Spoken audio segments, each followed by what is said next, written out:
তো ৫টি ইসলামিক ধারার ব্যাংক একত্রিত হয়ে নতুন একটা ব্যাংক হবে, মার্জার হবে। এখন এই ব্যাংকে যাদের বিনিয়োগ আছে, ইনভেস্টমেন্ট আছে, টাকা জমা আছে, ইনাদের টেনশন নেওয়ার দরকার আছে কিনা। প্রথমত কথা হচ্ছে, যদি আপনার হিউজ পরিমাণ টাকা যদি না থাকে, ১-২ লাখ থাকে, এটার জন্য টেনশন নেওয়ার কোনো কারণ নেই। আপনি যখন খুশি তখন উত্তোলন করতে পারবেন।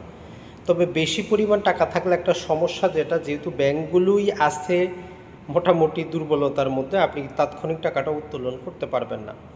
তো এর জন্য যাদের অল্প স্বল্প বিনিয়োগ আছে, এদের টেনশন করার কোনো কারণ নাই। একত্রিত হইলে আপনার দায়, আপনার লাইবিলিটি ওইরকমই থাকবে। যারা লোন নিয়েছেন তাদেরকেও পরিশোধ করতে হবে, অথবা যারা লোন নিতে চাচ্ছেন, জমা করতে চাচ্ছেন, করতে পারবেন, কোনো সমস্যা নেই। তো এই জন্য আমরা সবাইকে বলি যে আপনার উচিত হবে একাধিক ব্যাংকে অ্যাকাউন্ট করা। মোটামুটি ভালো মানের প্রথম সারি যে কয়টা ব্যাংক আছে, ১০-১২টা, ওইগুলা ২-৩টাতে আপনি লেনদেন করেন, আপনার জন্য যথেষ্ট। তাহলে ব্যাংক কোনো কারণে বন্ধ থাকলে, দেউলিয়া হইলেও আপনার কোনো টেনশন নাই। তাহলে এই ৫টা ব্যাংকে যাদের অ্যাকাউন্ট আছে, টেনশনের কারণে আপনার হিসাব থাকবে, আপনি পাবেন।